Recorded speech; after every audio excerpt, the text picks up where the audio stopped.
Mesdames et messieurs, merci d'être fidèles à nos programmes de la DRTV et surtout à votre émission de prédilection Marc Bazar. Marc Bazar, comme j'aime le dire, une émission à caractère socio-politique. Responsabilité républicaine exige. Le Congo venait de célébrer donc le 28 novembre de cette année la date de la déclaration de la République.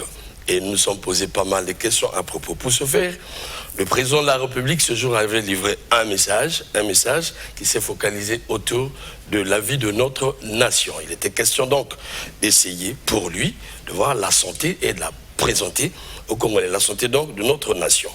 Puisque l'opinion est appelée à comprendre de fond en comble ce message, ce qui crée l'harmonie entre le souverain primaire et l'homme auquel il a donné de son suffrage pour la bonne marche de la République, j'ai invité sur ce plateau un classique du Parti congolais du travail qui n'est plus à présenter d'ailleurs.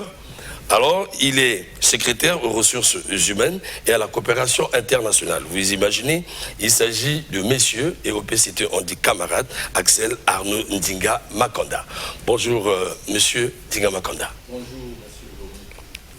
Tout le plaisir est à moi, en tout cas, de vous avoir comme invité, pourquoi pas interlocuteur, pour apporter cette lumière aux Congolais au sujet du message du chef de l'État. Merci de me donner l'occasion et l'opportunité d'apporter ma pierre au discours, au message très important, un oral, un grand oral que le président de la République, son Excellence M. Denis Sassou Nguesso, a présenté à l'État, à la nation congolaise, devant le Congrès, devant les parlementaires réunis en Congrès. Merci beaucoup pour la petite histoire. Le Congo est rentré dans la République, une grande notion. En tout cas, il faut dire en 1958. Ce fut en 28 novembre, ce qui est à retenir pour les Congolais. C'est toute la raison d'être donc de notre émission. Alors, Monsieur Ndinga Makonda, nous avons tous suivi le message, ce grand oral, comme vous avez dit, du chef de l'État. Il revêt une importance de ses capitales, parce qu'il s'agit du premier citoyen qui s'adresse à son peuple. Alors c'est un moment sacré au niveau de la République, il faut le dire comme ça. Chacun a tenté de le comprendre à sa manière, chacun a fait ses analyses. Vous êtes politique, vous êtes du Parti congolais du travail, vous avez des adversaires traditionnels et naturels qui ont émis de leurs idées, mais tout l'intérêt c'est que l'opinion puisse comprendre la portée de ce message. Donc c'est pourquoi j'aimerais d'abord vous inviter à faire une lecture globale de ces messages. Mais avant tout, nous allons suivre le travail fait par, ou la petite synthèse faite par la DRTV à propos de cette communication. Régis, s'il vous plaît. Il a fallu 1h22 au président de la République pour dresser le tableau de bord du Congo. Mais avant, Isidore Mvouba a planté le décor. Célébrer la République, c'est la sublimer avec force et citoyenneté. C'est la magnifier. C'est par la jeunesse que Denis Sassou Nguesso a commencé à dérouler son message et veut tout de suite lever l'équivoque. L'année de la jeunesse est un faisceau de projets qui ne peuvent, bien entendu, s'échelonner sur la seule année 2024. Entre-temps, déroule le président de la République. Des emplois ont été créés, des formations données. La conjoncture économique n'est pas une fatalité. Il s'adresse directement au peuple. Peuple congolais, le vent, quelle que soit sa violence, ne peut pas tordre les rayons du soleil. Une manière de saluer la résilience des Congolais. Le président de la République s'étonne de ce que les zones économiques spéciales dans notre pays ne se développent pas toujours, alors que chez les autres, avec les mêmes partenaires, tout semble aller pour le mieux. Avec les mêmes partenaires, l'expérience des zones économiques spéciales prospère ailleurs. Pourquoi ne devrait-elle pas produire les effets escomptés au Congo si toutes les conditions sont réunies. Alors, il faut mettre le curseur sur le climat des affaires, qui est aussi un facteur bloquant. En 2025, 2 hôpitaux généraux à Ouesso et à Sibiti seront ouverts. Voilà qui a été de cette analyse, un petit condensé fait par notre rédaction de la DRTV. Jusqu'à Maoungu, toutes mes félicitations. Alors, chers invités, venez de suivre cet extrait. Et première question, d'une manière globale, qu'est-ce que vous pouvez dire de cet oral?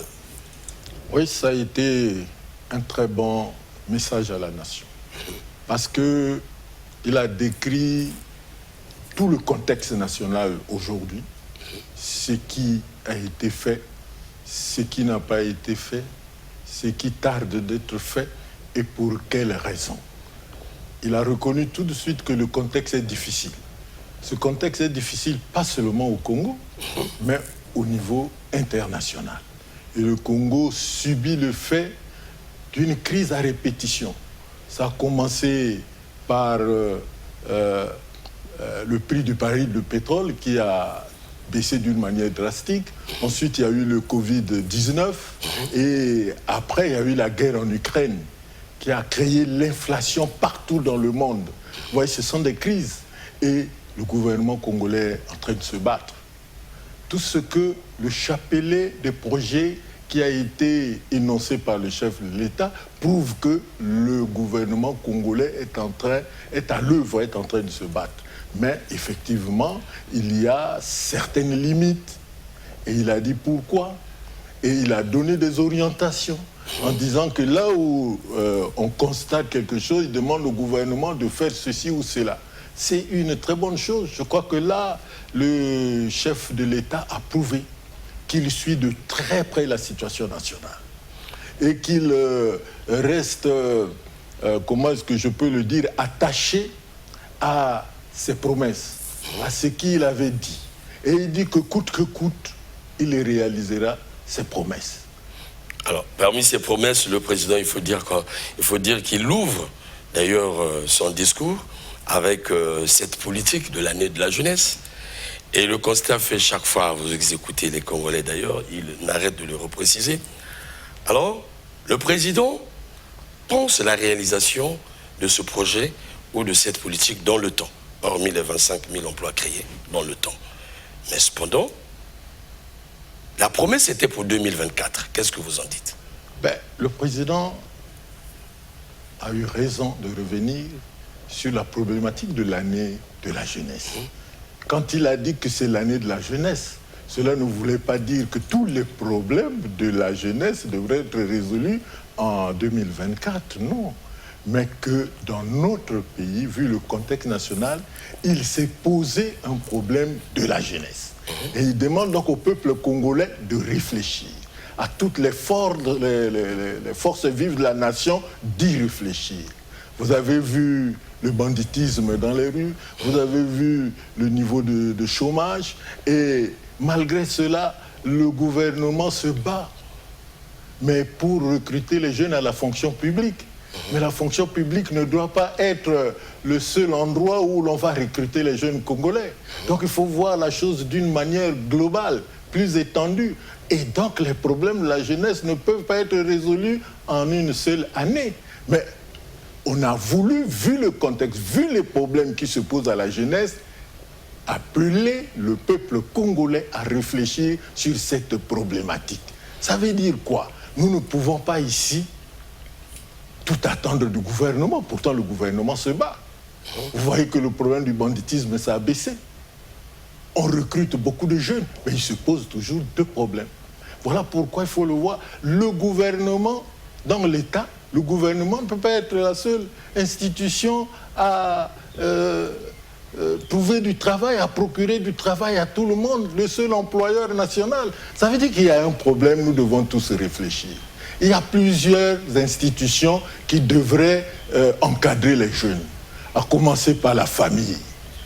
Vous voyez, dans le temps, quand votre père était pêcheur, vous devriez être pêcheur. Quand votre père était chasseur, vous devriez être chasseur. et continuer à maintenir la famille. Or, aujourd'hui, quand un jeune ne va pas à l'école, il est perdu. Il quitte l'école au CP1, il est perdu. Il quitte l'école au CM2, il est perdu. Ça veut dire qu'il y a quelque chose qui ne va pas. Même quand il quitte l'école avec un diplôme, il est perdu. Mais l'État n'accorde pas assez de chance à la jeunesse. Voilà, c'est parce que nous avons tout donné à l'État. Or, vous savez que notre État maintenant est arbitre.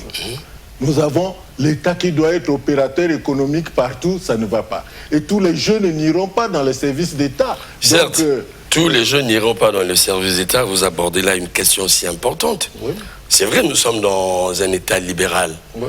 Mais ça fait longtemps que nous sommes dans un État libéral, depuis au sortir même de la conférence nationale. Oui. Mais pourquoi l'État ne fournit pas des efforts pour créer les conditions ou accompagner le secteur privé? Aujourd'hui, lorsque nous écoutons les commis de l'État, oui, c'est le même discours, M. Makanda. Mais entre-temps, l'État lui-même aussi, qu'est-ce qu'il fait du secteur privé? Voilà, je voudrais dire que l'État a la responsabilité, justement, de jouer à obtenir une symphonie, mais qu'il y a d'autres institutions, je voudrais bien les citer. J'ai commencé par la famille, mais il y a aussi les notabilités, donc les sages, qui doivent éduquer les enfants, leur montrer le bon chemin. Ils ont une responsabilité morale sur les enfants. Il y a les églises qui ont une responsabilité spirituelle, qui doivent éduquer aussi et donner aux enfants un bon chemin. Mais il y a des associations, regardez ce que les autres associations font dans les autres pays, même en Afrique de l'Ouest par exemple. Les associations encadrent les jeunes, hein, leur donnent les capacités pour qu'ils puissent dans la vie trouver des solutions aux problèmes. Mais il y a surtout les partis politiques. Les partis politiques qui ont des projets de société. Voilà. Des partis politiques qui concourent au suffrage universel, qui doivent aussi encadrer, jouer un rôle dans la société. Mais si nous laissons tout à l'État seulement, non. Ce que le président a présenté, ça montre bien que l'État fait de grands efforts. Mais je dis qu'il n'y a pas que l'État pour le faire. Il y a plusieurs autres institutions sociales et nous devons travailler à l'unisson, en concert, pour que nous prenions déjà les jeunes. Et c'est dans ce cadre-là que nous voyons le problème, par exemple, des privés qui peuvent intervenir et tout, créer des emplois pour que nos jeunes puissent. Donc il y a un réel problème. Voilà pourquoi le président nous appelle à la réflexion. La réflexion, à tous ces niveaux, il faut que nous apportions, chacun apporte sa pierre pour qu'on trouve des solutions durables à la problématique de la jeunesse. Alors, je m'en tiens à vous, vous avez la quelque chose de très important, vous avez présenté les maillons de la société qui doivent travailler sur la jeunesse. Il n'y a pas que l'État, ainsi de suite, c'est bien. Mais je m'en tiens à vous, le Parti congolais du travail, un parti aussi noble, un parti historique qui a eu à travailler sur la jeunesse. C'est devenu comme une nostalgie pour les Congolais. Vous savez bien ce que le parti était hier. Le parti avait toute sa responsabilité. Je sais que le temps a changé, la donne a changé, nous sommes en démocratie. Nombreux sont ceux-là qui s'interrogent sur l'impact du Parti congolais du travail sur la jeunesse. Nombreux des Congolais, on va pas inventer la roue. Quand vous sortez d'un milieu donné, vous êtes toujours nostalgique. Lorsqu'on voit les dérives qu'on constate aujourd'hui au niveau de notre société, beaucoup de parents disent « Ah, tant au PCT, Zalaka ». Voilà comment ils disent ça. Alors, la question, est-ce que le PCT aujourd'hui a une implication dans des politiques jeunes en tant que parti politique? Oui, le PCT a une implication, mais le PCT soutient le projet de société du président de la République. Le président de la République est président du comité central du Parti congolais du travail. Je crois que c'est le seul parti de la République qui a un projet de société. Et là, dedans, la place de la jeunesse y est. Lisons le projet de société de notre président. Mais généralement, c'est la jeunesse, on dit c'est la jeunesse politique. Non, il y a pas, dans le projet de société, ça concerne la nation. Mais nous avons la jeunesse du parti, que nous appelons la force mentale congolaise. Et c'est elle qui doit servir d'exemple à d'autres jeunes. Vous voyez, nous ne demandons pas que tous les jeunes viennent au PCT, mais que par l'exemple, nous faisons. Et nous faisons ce travail. Nous faisons ce travail. Vous voyez, maintenant, le problème qui se pose à la nation concerne tous les jeunes et que nos jeunes doivent, puisque nous avons la charge de la République aujourd'hui, prendre le devant. Et nous essayons de le faire. Malgré les moments difficiles, nous essayons de le faire. Mais nous demandons à tous les partis politiques d'encadrer les jeunes, à toutes les institutions que je venais de citer, d'encadrer les jeunes pour que nous ayons des jeunes exemplaires en République du Congo. Merci beaucoup. Alors, toujours dans cette lancée, vous avez dit, nous avons tous compris que l'exécution de la question jeune au Congo demande du temps, vu le panier des problèmes, nous en avons trop. Vous avez parlé de l'incivisme jeune, par exemple, la recherche des emplois en milieu jeune, la formation, il y a beaucoup de problèmes. C'est vrai. Mais on se dit, le chef de l'État l'a annoncé en 2024, comme vous l'avez dit, vous avez bien expliqué, c'est dans le temps. Mais cependant, il y a comme le temps qui sanctionne l'exécution du mandat. En presque 2025, c'est l'année transitoire. Mais comment alors le président et sa famille politique se donnera à exécuter cette politique alors que nous sommes à quelques mois, disons, de la fin du mandat? Est-ce que, comme dit la rue, est-ce que ce n'est pas juste une opération de charme pour la jeunesse? Non, ce n'est pas une opération de charme parce que vous avez suivi tous les projets qui s'exécutent aujourd'hui en faveur de la jeunesse. Et nous disons qu'on est en train de se battre. Vous savez que le taux de croissance du pays monte. Cela veut dire qu'un effort est en train d'être fait et quand nous aurons des moyens nécessaires pour faire plus vite, nous le ferons. Mais le pays ne s'arrête pas. Et quand nous travaillons pour la postérité. Ce n'est pas pour dire que bon, le mandat finit telle année, comme ça va l'être là en 2026, et puis c'est fini. Non, nous voyons loin. Il faut une vue prospective pour que même si jamais demain ce n'était pas nous, mais que les choses aillent bien, que le relais soit bien fait. Mais nous nous battrons toujours pour faire mieux. Tant pis pour ceux qui n'ont pas de projet de société et qui ne proposent rien à la société, mais qui ne voient que l'action du parti pour condamner, mais sans tenir compte du contexte. Je crois que ce n'est pas là une bonne politique. Mais je pense que le parti est de beaucoup responsable aussi dès lors que vous êtes le parti au pouvoir. Le gouvernement, c'est votre gouvernement. Passons, c'est une parenthèse qu'on ouvre. C'est votre gouvernement. Donc vous avez entre vos mains le bilan de la gestion du pays. Est-ce que vous avez un regard net sur la vie des Congolais? Parce que le bilan se constate à travers la vie des Congolais. Nous avons un bilan à défendre. Et là, le président vient de prouver que ce bilan, il est positif.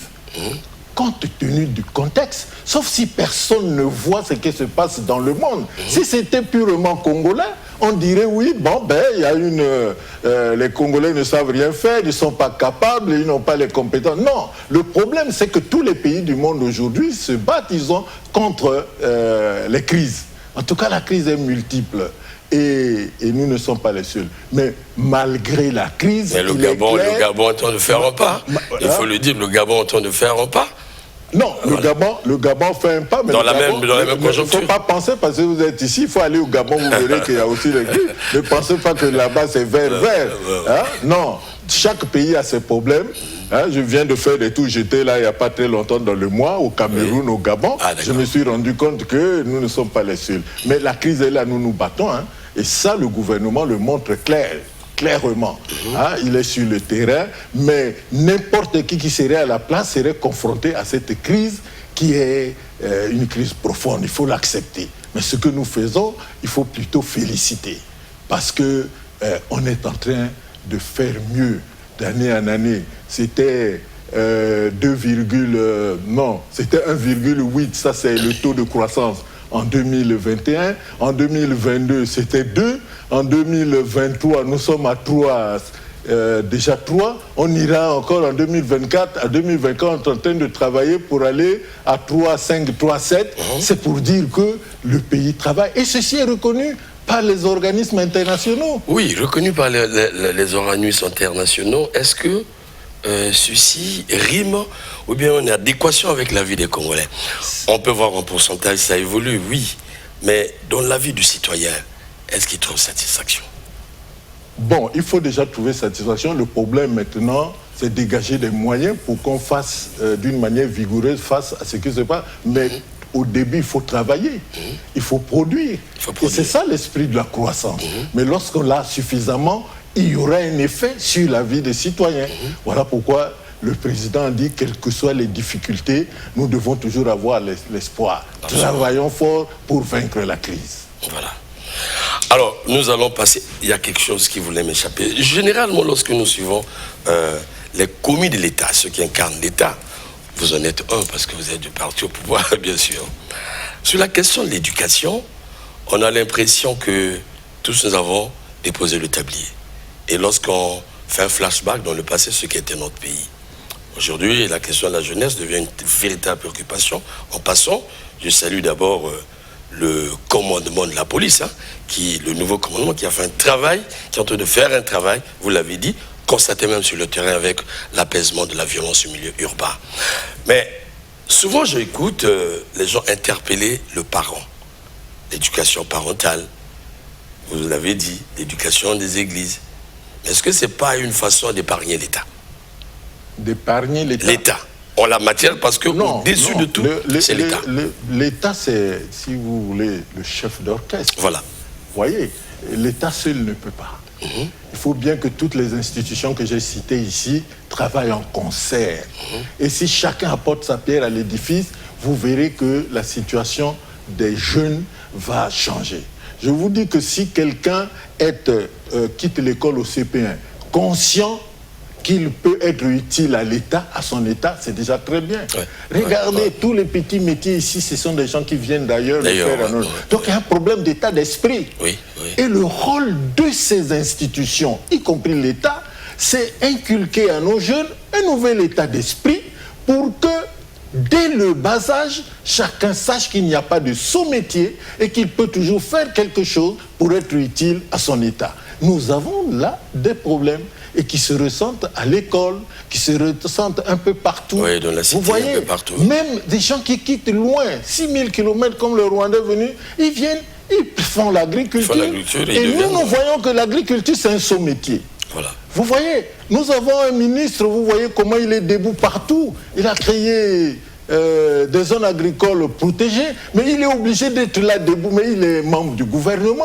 Sur les terrains, il y a une lourdeur. Quand on dit à nos jeunes, allez à la plantation, ils disent non, pourquoi vous m'envoyez faire un mauvais bon, si vous ne voulez pas me donner l'argent, restez. Mais nous n'irons pas tous à la fonction publique. Finalement, donc il y a un problème d'état d'esprit. Voilà. Donc toutes ces institutions doivent travailler à ce que nos jeunes... Vous voyez, si vous allez aux États-Unis, vous dites à quelqu'un que je veux être civil servant, c'est-à-dire fonctionnaire.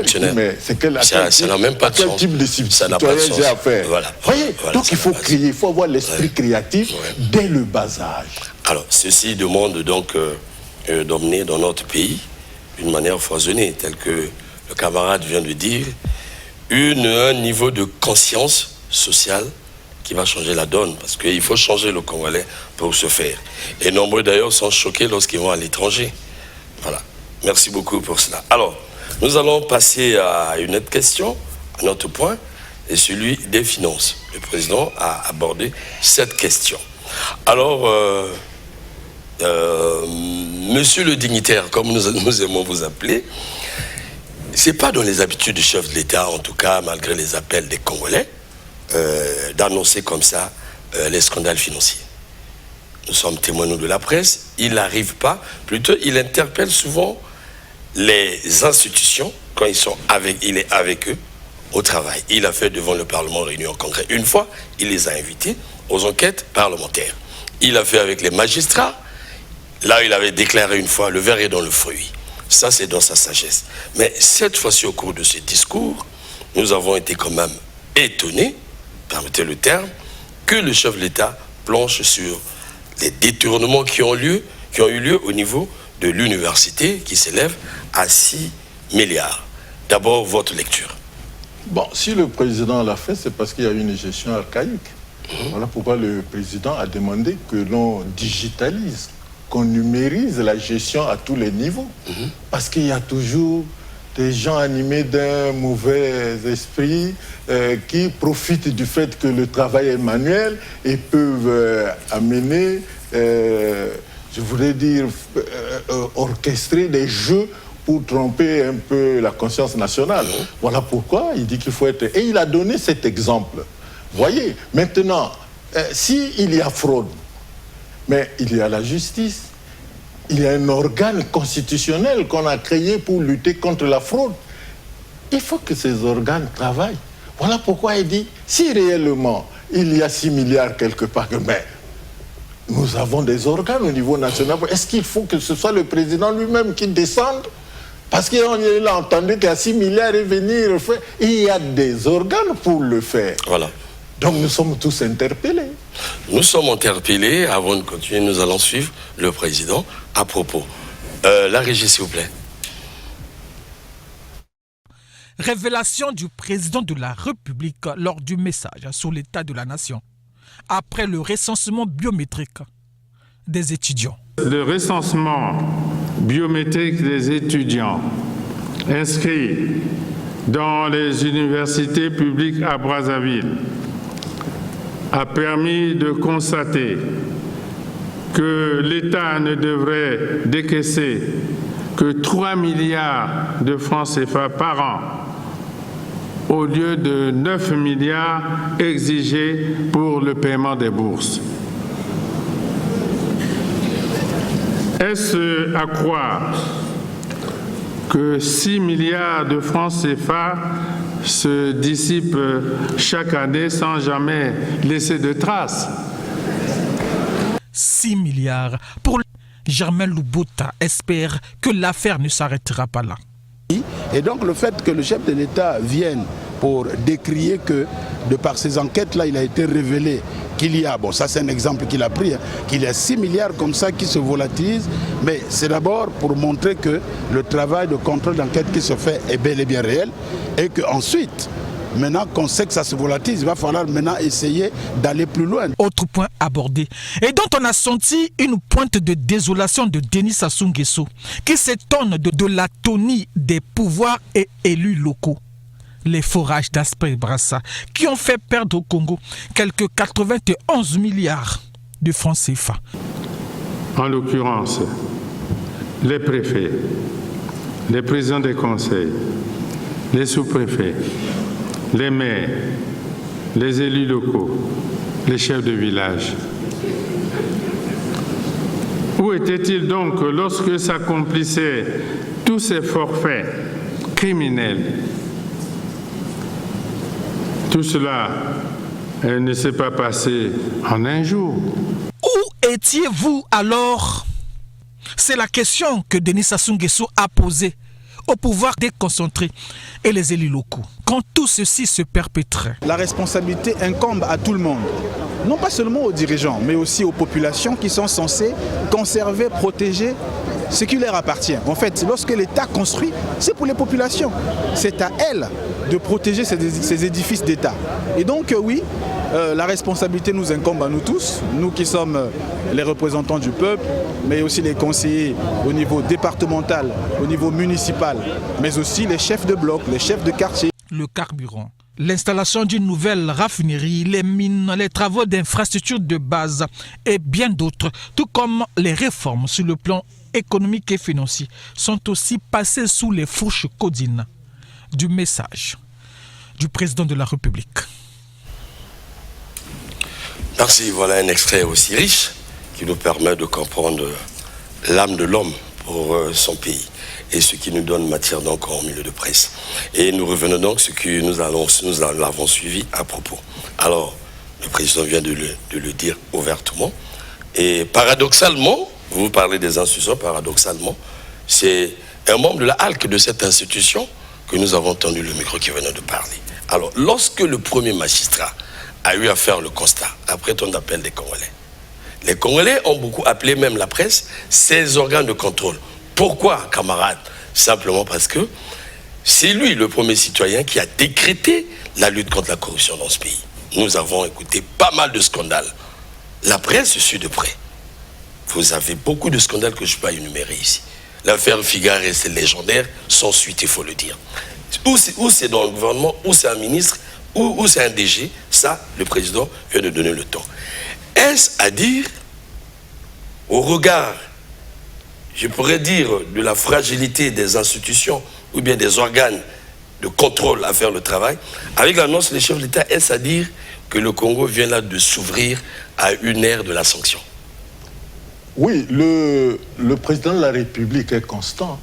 Dans tous ses messages, dans tous ses discours, il nous a toujours, si vous voulez, placé devant un fait de responsabilité. Oui, il a déjà dit une fois aux parlementaires que ceci se passe là, vous voulez que ce soit moi qui aille faire ce travail alors que vous êtes là. Donc, il est toujours dans sa manière.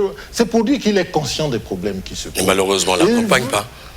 Mais oui, mais ça c'est maintenant notre problème. Nous qui sommes placés à des postes où il faut lutter contre la mégestion, lutter contre des mauvaises habitudes. Vous voyez, le président est constant et je crois qu'il est malheureux quand il est obligé de revenir sur ces questions. Parce que les populations, les gens ont tendance à vouloir penser que c'est lui qui encourage cela. Or, vous voyez bien qu'il est réprime par la parole. Mais il est président de la République.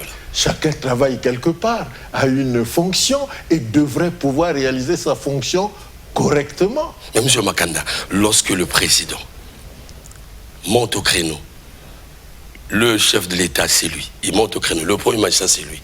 Face aux institutions, face à tous les Congolais, il annonce un scandale financier. Qu'est-ce qui devait suivre?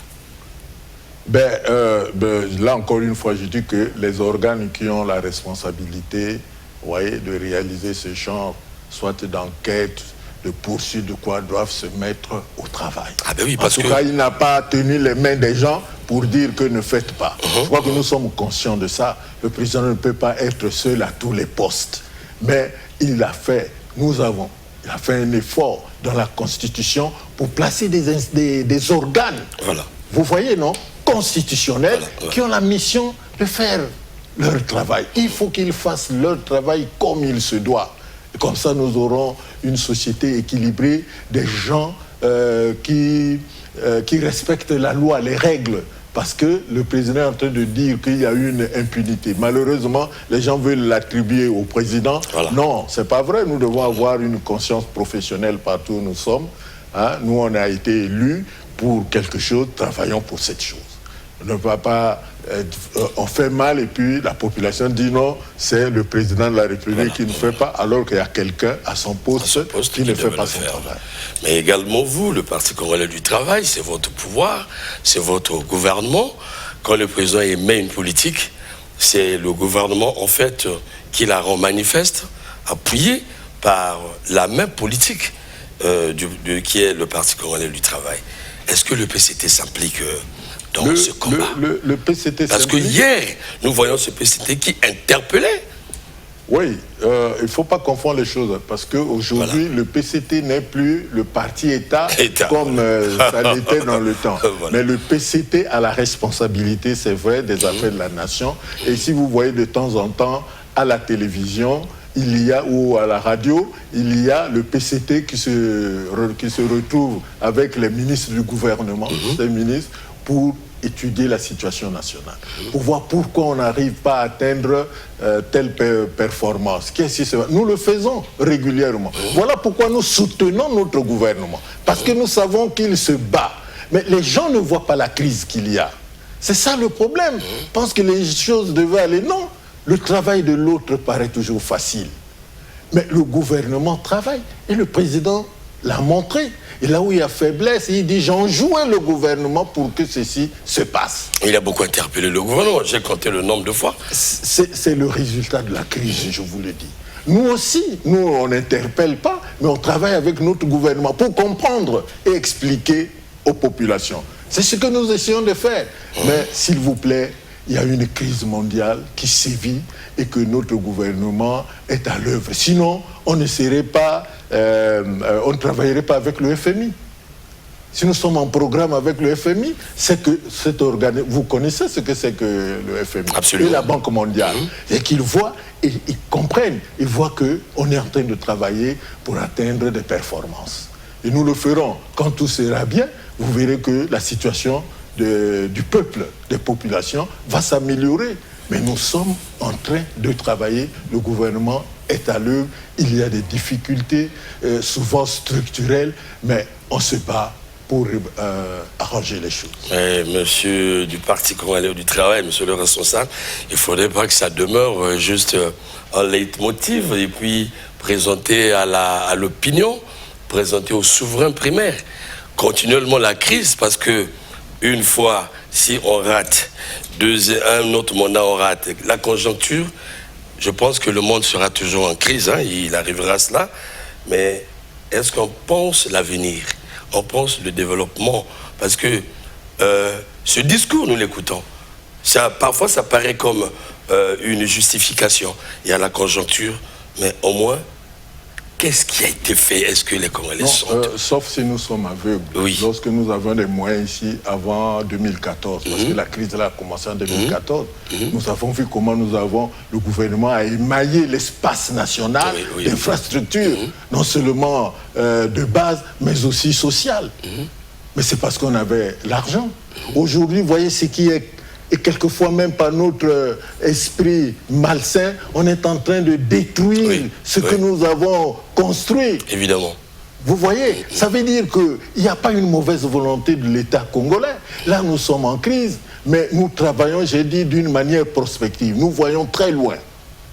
Et travaillons pour améliorer la situation. Et quand nous allons disposer des moyens, nous ferons, on le fera. Donc on ne peut pas aujourd'hui accuser le gouvernement, l'État congolais, d'un certain laxisme ou d'une mauvaise volonté pour faire mal. Non. Là, si on voit bien les choses, c'est nous qui discutons avec la population. C'est nous qui proposons des choses pour le bien-être de la population. C'est ce dont la population on a des difficultés. Voilà. Vous voyez, maintenant des gens qui font des photos, donc voient seulement la chose à l'heure là, ne comprennent pas ce qui est tout autour et se mettent à nous jeter les pierres. Ils n'ont pas raison. Mais ce sont des bonnes guerres politiques. Voilà. Mais nous tenons compte du fait qu'ils parlent pour améliorer notre démarche, pour travailler et atteindre des objectifs qui soient porteurs. Voilà. Alors le président a également s'est étonné en tout cas nous venons de le suivre, du fait que les zones économiques spéciales au Congo qui ont été posées comme un idéal, en tout cas, qui devaient générer des emplois, qui devaient changer le pays, restent comme un mystère pour le Congo, qui est le nôtre, reste comme tabou pour le Congo. Il est premier citoyen. Il s'étonne. Devait-il s'étonner, camarade du PCT? Nous avons quelques difficultés structurelles. Il y a, là où il y a le comportement des gens, par exemple dans la zone économique spéciale de Pointe-Noire, il y a des propriétaires fonciers, des populations qui ne veulent pas céder les terrains. Vous voyez? Et ça, je crois qu'ils n'ont pas compris l'intérêt national. Vous voyez? Maintenant, il y a des difficultés structurelles. Par exemple, à Brazzaville, il y a le problème de l'électricité et d'eau. Mais on est en train de travailler pour ça. Ce n'est pas toujours facile. Vous voyez, c'est des mécanismes, il faut de l'argent, il faut des grands moyens pour le faire. Mais ça va se faire. Et dès que ça va se faire, bon, les organismes, les sociétés pourront s'installer pour travailler. Et pourtant, nous avons eu l'argent dans ce pays, quand même. Oui, mais là, nous parlons dans un moment où l'argent est rare. Vous voyez, non? Voilà pourquoi il faut programmer cela et avec les moyens que nous allons affecter à cela, nous le ferons obligatoirement. Voilà. Alors, nous allons, le président, soulever une question également. Oui, voilà, le président a fait preuve, il faut dire, d'une sagesse qui a surpris pas mal de Congolais. C'est pas aussi ce qui est dans ses habitudes. Il s'est adressé à son peuple, mais dans son discours, il a utilisé des figures qui échappent aussi à certains bas Congolais. Tenez par exemple, je le cite en passant. Le vent, quelle que soit sa force, ne peut tordre les rayons du soleil. Quelque part encore, il dit, la pluie, quelle que soit sa force, ne peut mouiller la panthère, mais ne peut pas effacer ses tâches. En tout cas, un discours énigmatique qui n'est pas donné à la portée de qui que ce soit, mais il faut avoir le flair, mais il faut aussi être assis dans certains domaines donnés pour comprendre, et c'est la sagesse souvent africaine. Alors, première question, pourquoi le président a voulu parler aux Congolais dans ce style? Oui, parce que vous savez, dans nos villages, on parle toujours par des proverbes. Là, le président a voulu montrer aussi ses qualités de moinet. Il ne faut pas oublier ça. Maintenant, ce qu'il voulait dire, d'abord, il a commencé par féliciter, par jeter des fleurs au peuple congolais pour sa résilience. Vous voyez, souvent le peuple comprend même mieux que les politiques. Nous traversons des turbulences. Bon, il y a des esprits faciles qui pensent que bon, on doit faire le miracle et tout. Oui, on peut faire, mais au moins, le peuple a compris que le pays traverse des moments et il faut être calme et travailler seulement. Voilà pourquoi le président a d'abord félicité. Il dit, ça, c'est déjà un très bon comportement. Ensuite, il dit, quelle que soit la bourrasque, quelles que soient les difficultés, mais travaillons. N'abandonnons pas, insistons pour que nous allions loin. Donc, les difficultés, c'est ce qu'il appelle le vent, ceci, ou l'eau qui tombe sur le truc. Quel que soit ça, il faut que nous soyons résilients, résistants, et qu'à la fin, nous vaincrions. C'est aussi simple que ça. Je veux vous renvoyer le son de cloche de vos adversaires politiques qui pensent en cela, qui pensent que c'est comme une défiance du chef de l'État vis-à-vis de son peuple en matière politique, en matière de pouvoir. C'est comme un refus de l'alternance, une façon de dire je m'y mets, quelles que soient les tempêtes, quel que soit quoi que ce soit. Je pense que vous êtes dans cette bataille politique, vous comprenez bien. À travers les réseaux sociaux, nous avons écouté cela. Qu'est-ce que le PCT pense à propos? Est-ce que réellement une défiance? Est-ce que un refus de l'alternance pour dire quel que soit je suis là? Non, vous voyez, c'est parce que le chef de l'État fait son message sur l'état de la nation. Voilà. Et vous voyez des gens, des esprits malins qui voient déjà loin et qui interprètent mal, qui commentent mal. Je dis bien que le chef de l'État a voulu simplement dire merci au peuple pour sa résilience et dit au peuple que malgré les difficultés que nous traversons, résistons et gagnons le jeu. Ça, il le dit maintenant. Mais ceux qui voient loin se trompent. Ensuite, le chef de l'État a du respect pour son peuple, pour ses populations. Donc, il ne peut pas tenir un tel langage. J'ai dit que c'était un grand notable, un moinet. Aucun moinet au Congo ne peut tenir un tel langage. Vous voyez? Donc, il ne faut pas que les gens disent autre chose que ce que le président voulait dire. Il faut le comprendre simplement, mais et sagement. Voilà pourquoi je me demande s'il y a de la sagesse dans notre manière de comprendre et de faire les choses. Alors dans ce volet, je vais profiter de l'occasion. Vous êtes une grosse personnalité du Parti congolais du travail, vraiment qui a de la carrière, je me permets de le dire, qui a un grand parcours, qui a de l'expérience, qui a visité ce pays, qui connaît ce pays, qui peut raconter l'histoire politique de ce pays. Et vous écoutez souvent, lorsqu'on attaque le gouvernement, on attaque directement son maillon fort politique, qui est le Parti congolais du travail. Vous venez de le reconnaître d'ailleurs. Vous avez le bilan entre vos mains. Vous serez interpellé parce que dans la vie politique, il est démonté dans les États, je veux dire. Le gouvernement s'en va, mais on colle souvent les bilans au parti. Ça, c'est naturel en politique. Alors, il y a un son de cloche dans ce pays qui réclame les États généraux. Simplement parce qu'ils se disent, nous sommes dans le chaos. Au-delà de ce que les membres du gouvernement disent, au-delà de ce que le PCD dit, rien ne se fait constater. La situation devient comme difficile. Il n'y a pas d'issue de sortie de la crise.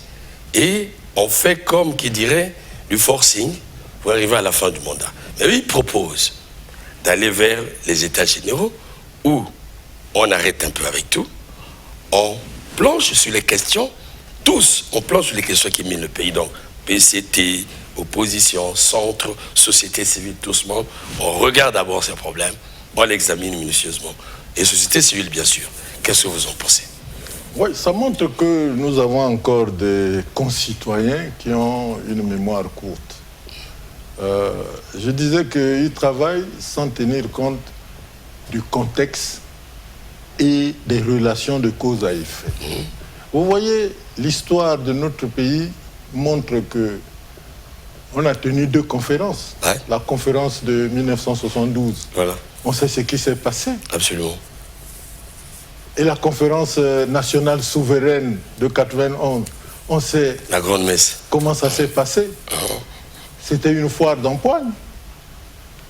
Ça veut dire que ce ne sont pas ces foires-là qui vont apporter du bonheur au Congo. Nous l'avons monté suffisamment. Ces gens qui parlent, j'ai déjà dit qu'ils n'ont pas de projet de société. Qu'est-ce qu'ils viendront dire là? Ces gens qui parlent, ils savent que nous avons des institutions constitutionnelles qui sont chargées du dialogue, et le dialogue est permanent. S'ils ont des idées, qu'ils les amènent sur la table, on discute. Mais quand ils appellent aux États généraux, qu'est-ce qu'ils disent? Que c'est la communauté internationale qui doit encadrer la chose, qui doit diriger. Vous voyez déjà cette faiblesse que nous, Congolais, on n'est pas donc en mesure... Mais ils disent que parce que vous ne facilitez pas la vie politique. Mais comment on ne facilite pas? Nous avons une constitution qui est claire et qui nous permet de discuter. Il y a des partis dans notre pays qui sont, je vous l'ai dit, relativement organisés. Et qui de ce fait débattent avec nous, discutent avec nous. Quand il y a une concertation, ils viennent. Mais c'est souvent des partis qui n'ont personne, qui n'ont même pas d'électeurs, qui nous appellent à ces conférences-là. Ils n'ont pas de projet de société, on ne sait pas ce qu'ils proposent aux chefs. Il faut d'abord qu'on se dise que nous nous connaissons ici au Congo. Nous tous, nous avons occupé des postes de direction ici. Le peuple, on peut le tromper un instant et un moment. Mais on ne peut pas le tromper tout le temps et à tout moment. Ça, c'est Marx qui l'a dit. Voilà. Ça veut dire que nous nous connaissons. Si c'est haute toi, je m'y mets, alors il faut dire la chose régulière. Mais si nous voulons construire le pays, la Constitution a prévu des institutions pour le faire. Le dialogue au Congo est permanent. Apportez vos idées. Ce qui compte, c'est ça. Vos projets de société. Ce que vous pensez pour notre société. Et puis, on vient les confronter. Là, c'est bien. Mais quand on nous dit d'aller à une hypothétique rencontre pour faire, alors là-bas, les gens viennent s'injurier parce qu'ils n'ont pas d'idée. Et ça, nous n'acceptons pas cela.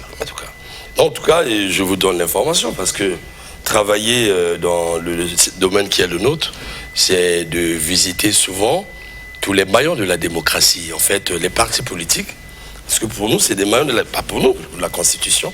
Nous écoutons le personnel politique congolais. Non, mais c'est le PCT qui est en brigade de tout.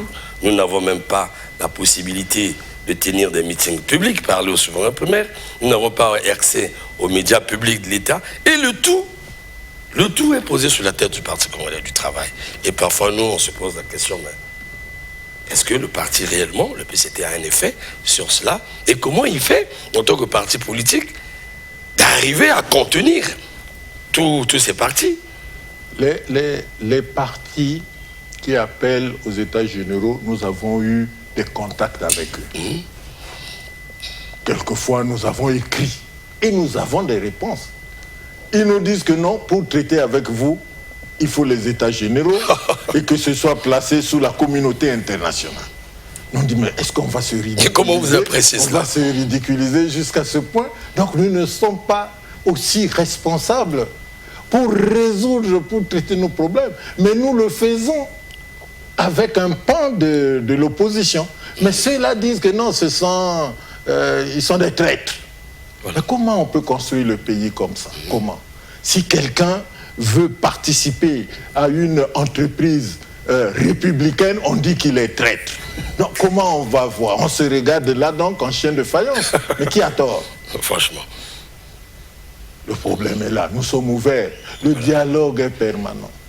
Quand on dit discutons même comme nous le faisons maintenant, tu dis non, eux ils veulent discuter avec le président Denis Sassou Nguesso. Donc ils se mesurent à leur président. Vous voyez, le président de la République c'est pour tout le monde. Mais pourquoi vous êtes chef d'un parti, vous dites que non, s'il y a un débat, mais ça les journalistes le savent, on tente de nous mettre ensemble pour débattre des problèmes du pays. Et c'est là où il faut apporter des idées, on refuse. Donc ces gens veulent avoir devant eux le président Denis Sassou Nguesso et discuter avec eux. Mais le président Denis Sassou Nguesso a la charge de la République. Nous sommes des partis, mais échangeons, débattons. nous soutenons le projet du président de la République. Et ils doivent avoir leur projet. Et en échange, le peuple verra qui a le meilleur projet. En tout cas, Marc Bazar prend la demande, il faut le dire. Nous en avons discuté, je vous dis clairement, avec le porte-parole du Parti congolais du travail, qui serait même avec nous, malheureusement. Le parti vous a dépêché. Il pense, je le dis ouvertement, s'ouvrir un grand débat avec les leaders de ces partis. Il m'a même dit, mais il faut nous aider à avoir même les porte-paroles de ces partis et même les leaders de ces partis pour qu'on s'ouvre à un débat politique dans ce pays et surtout sur le message du chef de l'État. Je profite donc de lancer cet appel parce qu'il a toujours fait. Alors, mais quitte au reste aussi, aux opposants, à vos adversaires, j'aimerais lui dire, nous avons mission, nous de la presse, d'alimenter le débat politique. La démocratie se vit par le débat politique. Nous sommes ouverts, ils peuvent venir, mais surtout les débats face à face. Nous allons chez vous, vous faites la demande. Quand nous allons là-bas, on fait la demande. Marc Bazar vous invite sur ce plateau. Surtout que... Nous sommes ouverts. Voilà. Nous sommes ouverts. Si les chefs qui veulent traiter seulement avec le président de la République ne viennent pas, mais ils ont des porte-paroles, ils ont des gens, ils ont leur projet. On peut échanger autour de ça parce que l'objectif, c'est communiquer, c'est expliquer au peuple, c'est faire comprendre au peuple nos idées. Voilà. Oui, il ne faut pas que les gens se plaignent après que non, il n'y a pas de démocratie, ils n'ont pas la parole. Ce n'est pas vrai. Alors, nous allons commencer à chuter presque. Alors, nous venons donc de porter un regard, d'une part, à moins que vous ayez une préoccupation. Non, je n'ai pas de préoccupation. Voilà. J'ai voulu dire que le message du chef de l'État était très instructif pour nous, mais aussi pour les autres. Et tout le monde a compris. Voilà. C'est aussi un appel à l'unité nationale, à la solidarité nationale, que nous devons tous, même quand il y a le vent, quand il y a donc des difficultés, travailler ensemble pour sortir notre pays de la crise. Donc quand il y a des fausses notes, on a de la tendance à tirer le pays vers le bas alors qu'il doit aller vers le haut, à tirer le pays vers l'arrière alors qu'il doit aller vers l'avant. Donc je demande donc à tous nos concitoyens, vous voyez, de méditer autour du message et de comprendre que nous devons aider le gouvernement à réaliser ce qui est promis pour le peuple congolais.